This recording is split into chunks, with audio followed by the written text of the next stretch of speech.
The dust of 2 years on the trail had settled into Jedediah Stone's bones, and he expected to find nothing more than ghosts at his homestead. He'd left after a bitter fight with his brother, Caleb, the words between them as sharp and final as a gunshot.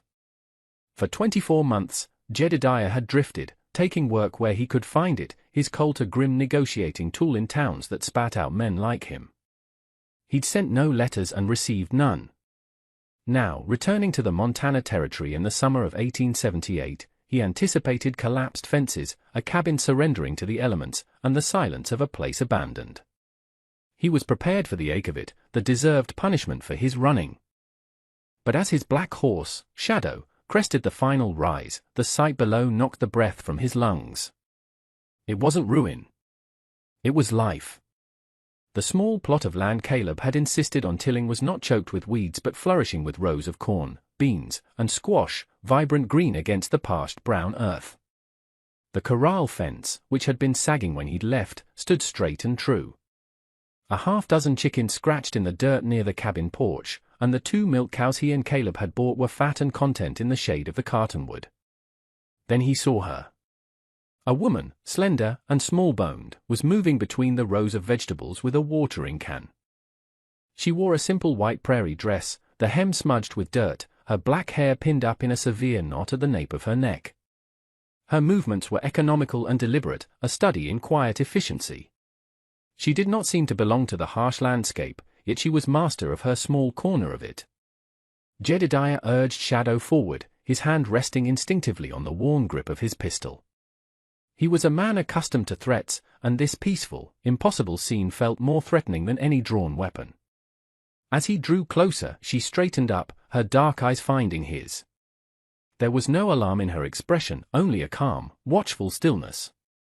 She was young, perhaps 23, and her face was a mask of polite neutrality. She was Chinese, a rarity this far from the railroad camps and the goldfields of California. "This is the Stone homestead," Jedediah said, his voice rough from disuse. It was a statement, not a question.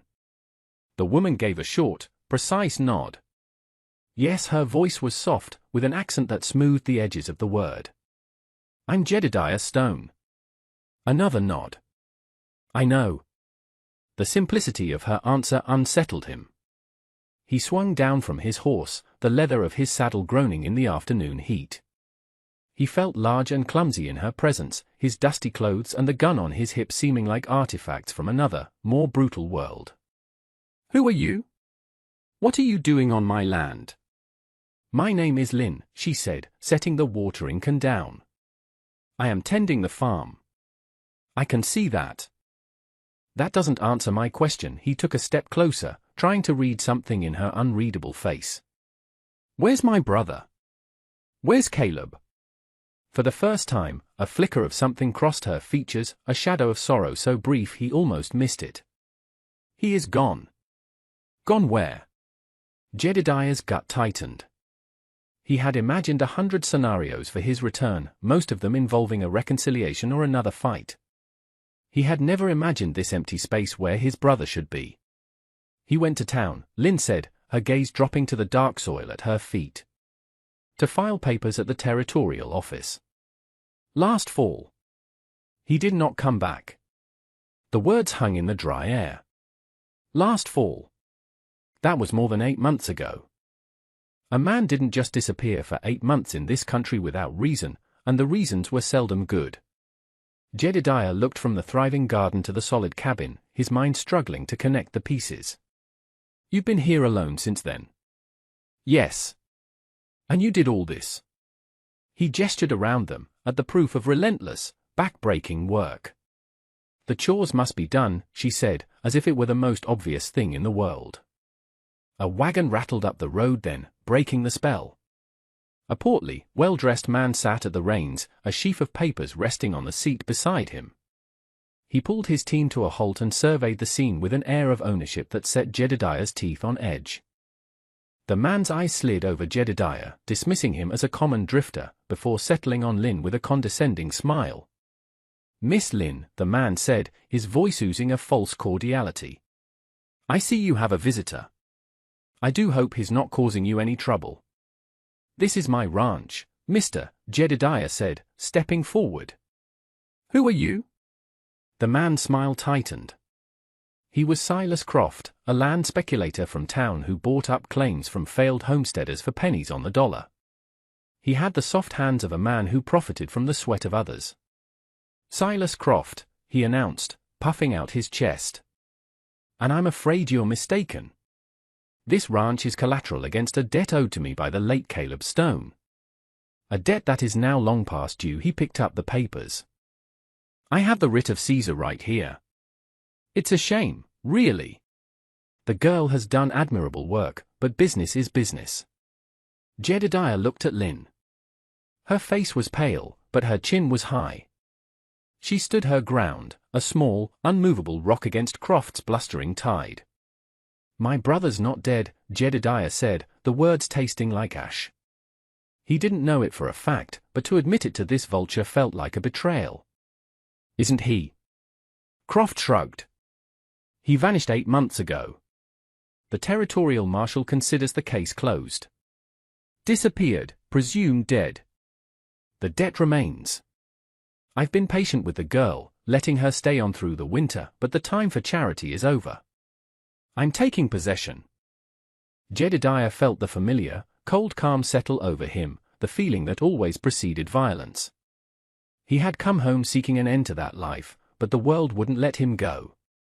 He saw the way Croft looked at the ranch, not as a home, but as a number in a ledger. He saw the way he looked at Lynn, as an inconvenience to be swept aside. You're not taking anything, Jedediah said, his voice low and flat. He didn't move his hand toward his gun. He didn't have to. The intent was clear in his eyes, in the sudden stillness of his posture. Croft's face lost some of its color. He hadn't counted on a man like this appearing. He had expected to deal with a lone, unprotected woman. Now, see here. This is a legal matter. It stopped being a legal matter the moment you called my brother late, Jedediah replied. This is his home. It's my home. You'll leave now. Croft hesitated, his gaze flicking from Jedediah's cold eyes to the colt tied down at his hip. He was a man of paper and intimidation, not of lead and blood.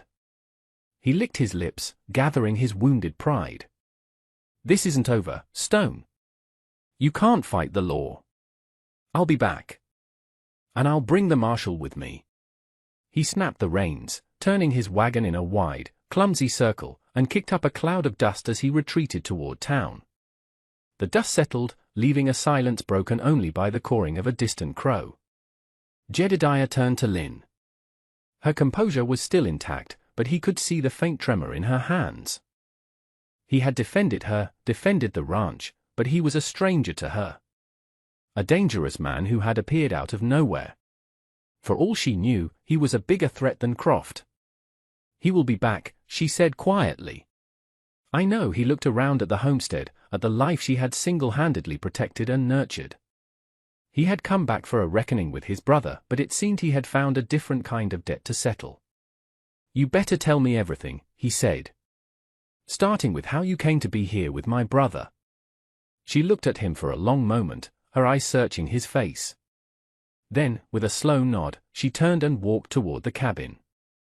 Come inside, she said. The sun is hot.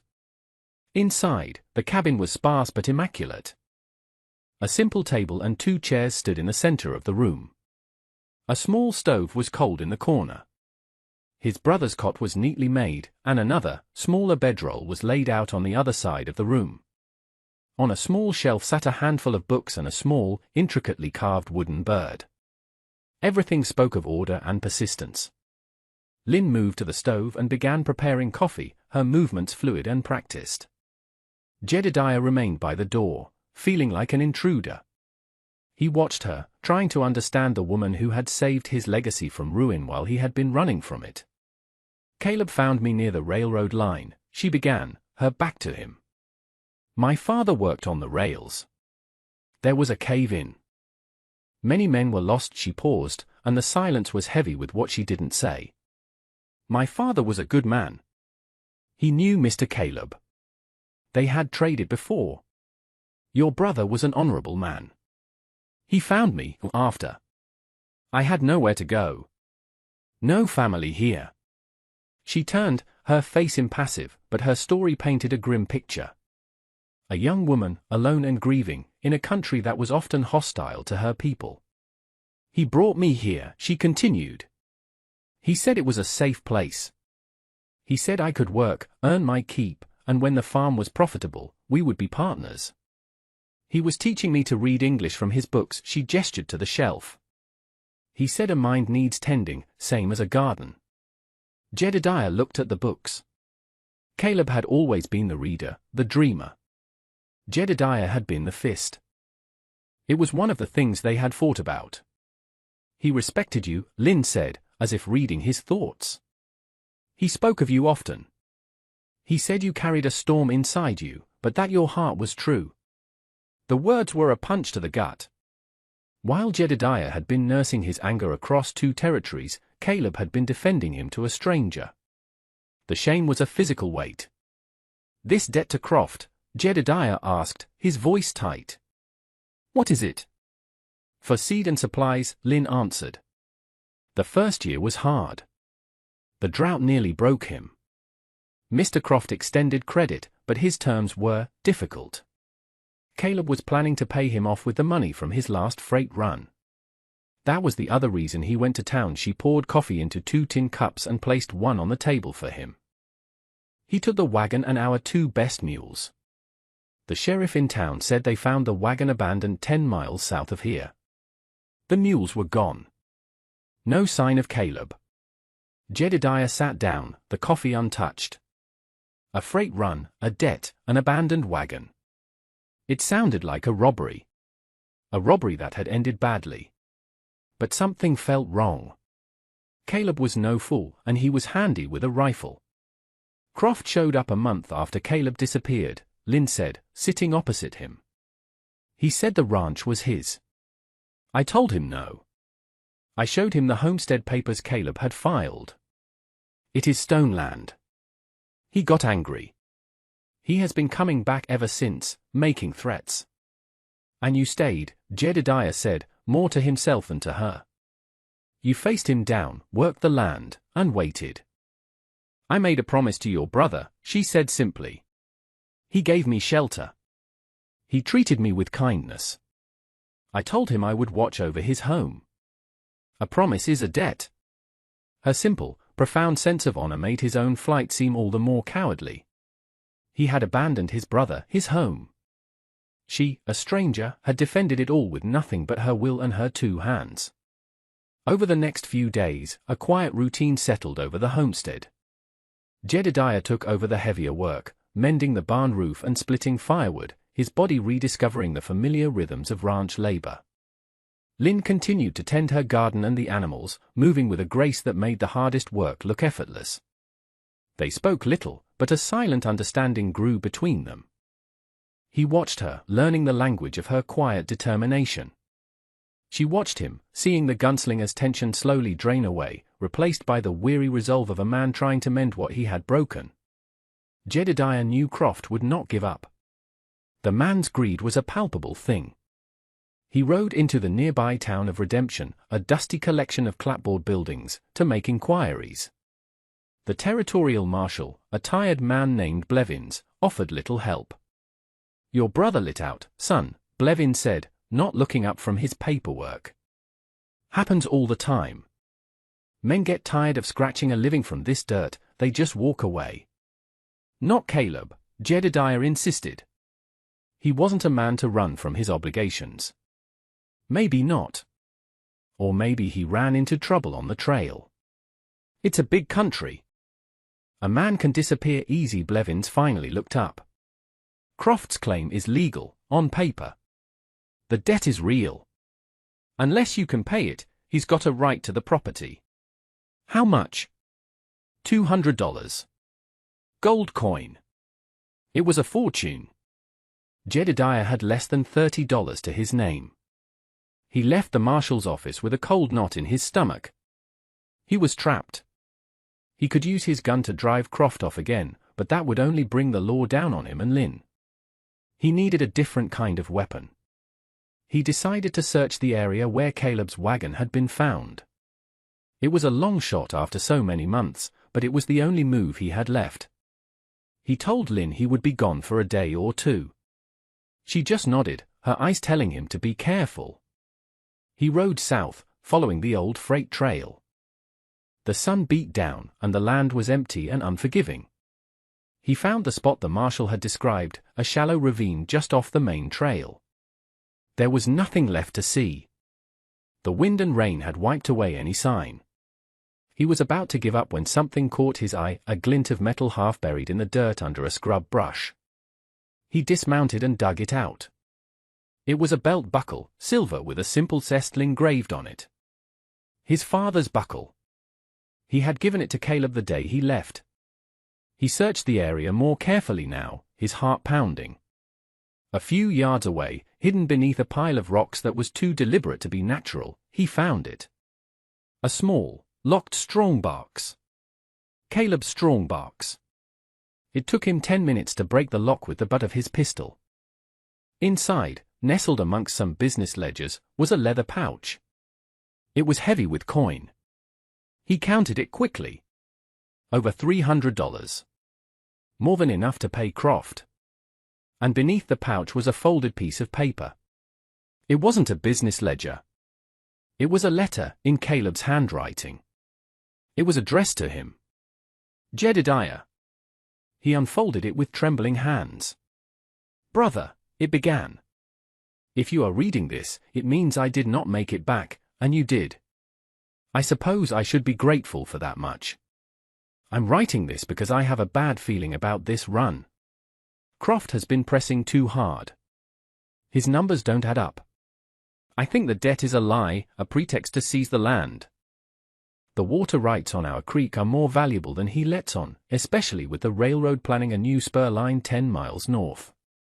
Jedediah's blood ran cold. It wasn't just about a homestead. It was about the railroad.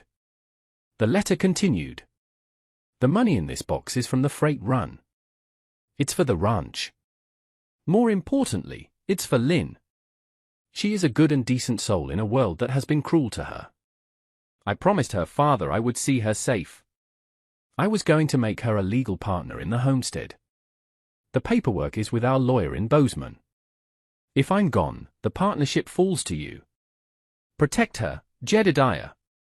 Protect our home. Don't let the anger that sent you away be the thing that destroys what's left of us. He sat there in the dirt, the letter in his hand, the weight of his brother's last word settling on him. Caleb hadn't been robbed by common trail bandits. He had been silenced by Silas Croft. His disappearance was murder, dressed up as a business default. And Jedediah now held the proof. Or at least, the beginning of it.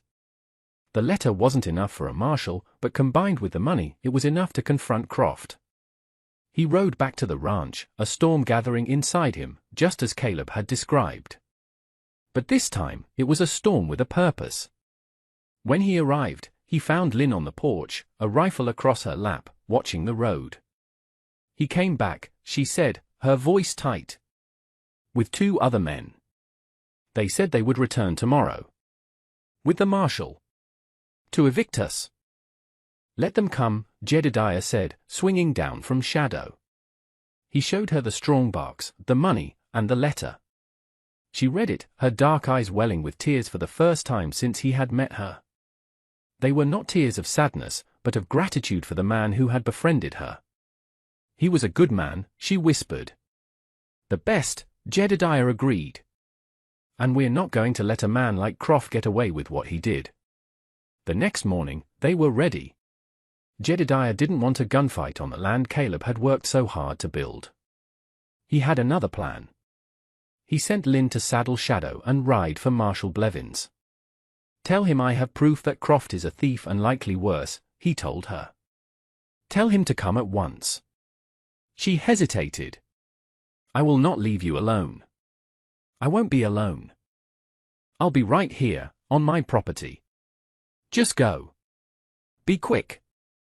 She finally agreed, her face set with worry. She rode out hard, a small, determined figure against the vast landscape. Not long after she was gone, Croft arrived in his wagon, flanked by two rough-looking men on horseback. Marshal Blevins was not with them. "Decided to handle this ourselves, Stone," Croft called out, a triumphant sneer on his face. "The marshal is a busy man. These gentlemen will serve as his deputies in this matter." The two men dismounted, their hands on their pistols. They were hired muscle, not lawmen. Jedediah stood on the porch, his hands empty and in plain sight. "The debt is paid, Croft. I have the money right here." He held up the leather pouch from the strongbox. Croft's eyes widened in surprise, then narrowed in suspicion. "Where did you get that?" "Caleb left it for me," Jedediah said calmly. "Along with a letter. A letter detailing your fraudulent debt and your interest in the railroad spur. A letter that's on its way to Marshal Blevins right now." Panic flashed in Croft's eyes. He had been exposed. His carefully constructed legal trap was falling apart. "You're bluffing." "Am I?" Jedediah asked. "There's only one way to find out. But once the marshal gets here and starts asking questions about where my brother went, things might get uncomfortable for you." Croft looked at his hired men. He was losing control. His bluff had been called. In his desperation, he made a fatal mistake. "Get the money," he snarled at his men. "He's alone."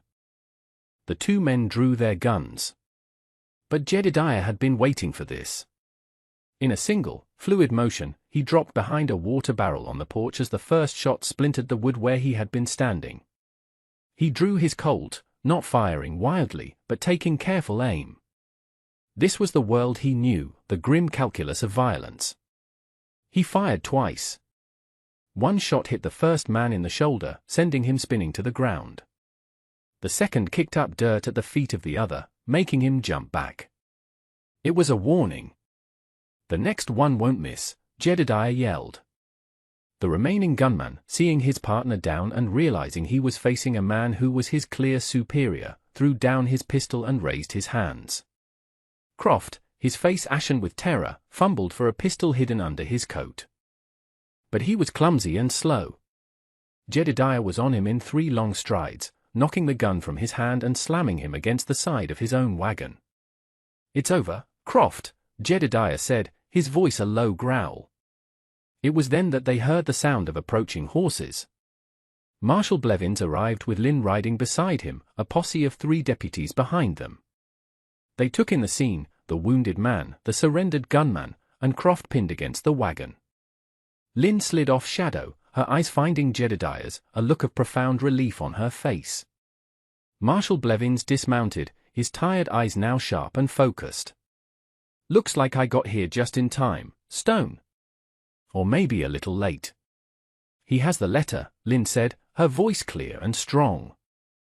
With the testimony of the captured gunman, the discovery of the letter, and a deeper investigation into Croft's land dealings, the case against Silas Croft was sealed. He was arrested not only for fraud, but for the murder of Caleb Stone. It turned out he had ambushed Caleb on the trail, taking the mules and the money he thought Caleb was carrying, and hiding the body. He had never counted on the hidden strongbox, or on Jedediah's return. By the time the first snows dusted the peaks, the Stone homestead was quiet again. But it was a different kind of quiet. The threat was gone, the debt was cleared, and the land was secure. Jedediah had used Caleb's money to file the partnership papers with the lawyer in Bozeman, just as his brother had intended. The homestead was now legally owned by Jedediah Stone and Lynn. He had thought about leaving again, thinking that the violence he had brought back with him had tainted the place. But Lynn had stopped him. "This is your home," she had said. "Your brother built it for you, too." And so he stayed. He worked the land, the simple, honest labor slowly healing the wounds inside him. The calluses on his hands felt more real than the cold steel of a gun. He and Lynn worked side by side, their shared history and mutual respect forging a bond stronger than any spoken words. The silence between them was no longer a space of caution, but of comfort. One evening, as the sun set, Casting long shadows across the valley, Jedediah stood on the porch, watching Lynn move through the garden she had brought back from the dead.